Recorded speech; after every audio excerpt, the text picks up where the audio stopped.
Hi, I'm Kevin Quigley, and welcome to Tarot Off the Cuff. A native of New Orleans, Gina Thies loves writing, talking, and teaching about topics that concern tarot readers. She's the creator of the Tarot of the Moors, a unique and gorgeous deck that I'm sure you're going to want to check out. Hey, my fellow tarot enthusiasts. This is Gina Thies with Tarot Off the Cuff. I will be using my own deck, my creation, Tarot of the Moors.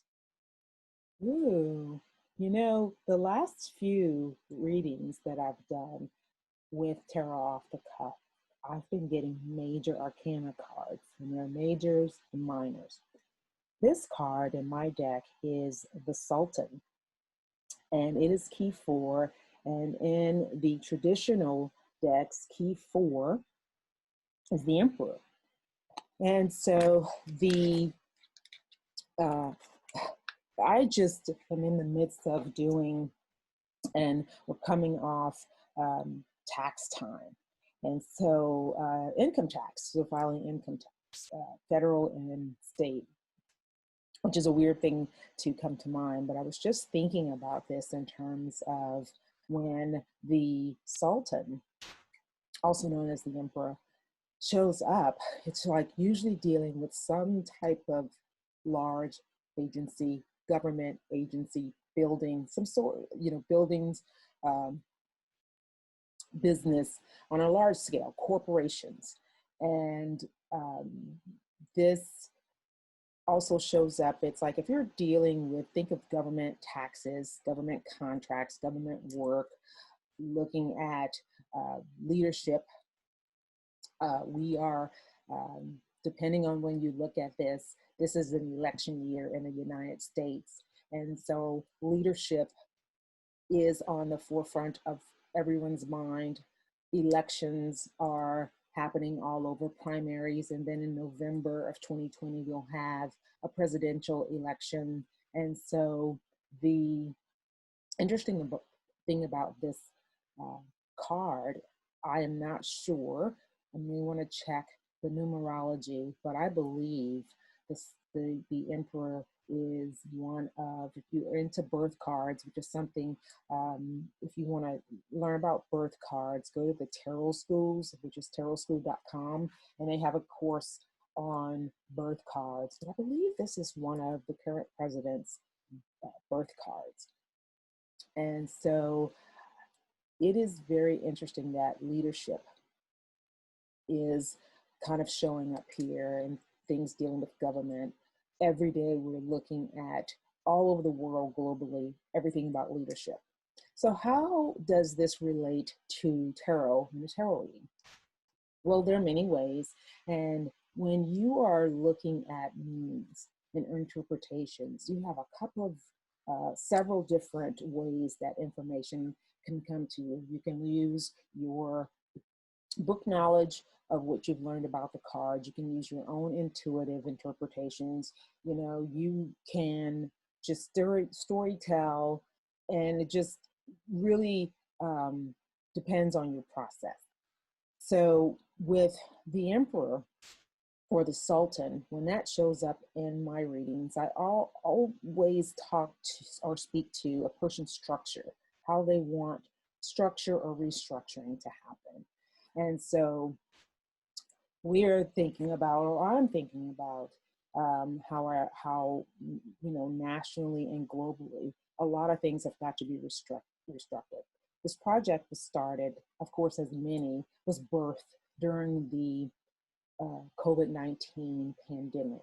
And so we have all been restructuring our lives, the way we do things. It's all changed. And will it stick? We don't know. Have we all discovered new and incredible ways to do things remotely? Sure. So restructuring and how things will be handled going forth is very, very much. People are restructuring their lives, how they are being educated, how they're accessing information more and more.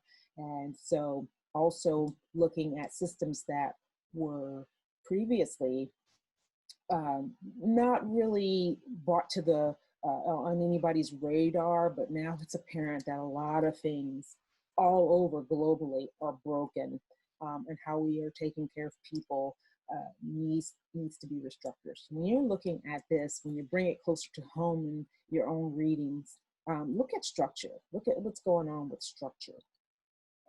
The Sultan is a leader of typically a tribe, a culture, civilization. Think of any leader that you can look at. When you look at an emperor, the emperor would be a very high leader. So an emperor isn't a king, but sometimes it's equated to a king. So you have issues with leadership, rulership, and typically this position hands down laws.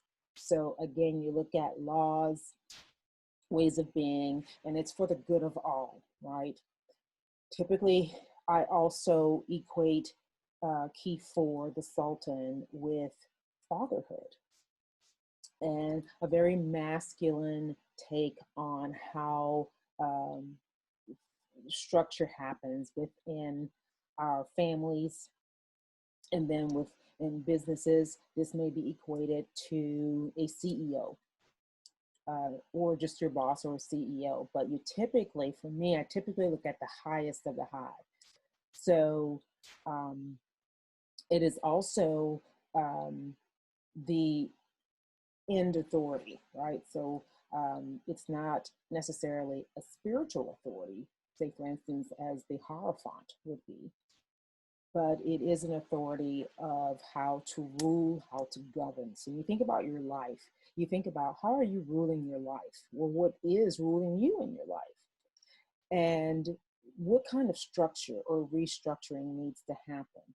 And so if there is chaos going on, you might want to look at how to ultimately restructure some things and go about figuring out what needs to be organized or reorganized. So a lot of organizational changes happen with the emperor. The emperor also gives a it's a very strong indicator of strength and what works and what's strong and what doesn't need to be broken down. So when you're examining these things, you want to always look at the underlying skeleton, just like a foundation of how things are structured and set up. When this comes to a more personal thing, you may look at parenting. And so in parental relationships, there are usually two. Now, there's someone that has a masculine role and then someone that does not, or more feminine role. So you can look at that and it doesn't matter how in terms of preferences or anything, but you look at roles, okay? And so there may be, say for instance, for a resistance to male authority or issues with male authority or around male authority. And so there may be too aggressive of a take on an issue. And when I say aggressive, I do not mean it in a sense to say, masculine energy is aggressive, but the energy that's contained in the Sultan card is a very Aryan energy. And so think of, it's often equated to the Aries zodiac in terms of zodiacal information, if that's a word. And so you want to look at Mars energy, and so which could tend to be very fiery, and that's aggression, not necessarily hostility. But you may want to look at where it lies and if there is something that it's offering in the positive or if it's creating some sort of hindrance. So there are many, many ways that you can look at the energy of the Sultan. But for the sake of what I'm talking about here, I am relating to structure. So check those things out. and figure out what needs to be organized. Maybe in the reading process, you need to have a structure. And in an upcoming episode, I may talk a little bit about the reading structure and something that I've come up with that is called a therapeutic reading structure. So there are certain steps to follow in a structured reading that you can absolutely incorporate into your process. All right. Thank you so much for joining and listening. And we all really do appreciate having you tune in. And so keep on doing that. If you have any recommendations, I'm sure Nancy and or Kevin would love to hear. And also you can reach out to me on social media if there's anything you would like to ask or have me address. So until next time, see you then. Hey, this is Kevin. Hi, this is Nooch. Thanks for watching. If you like what you saw, please hit a thumbs up and subscribe. You'll know when new ones are coming. And share with your friends. We'll see you soon.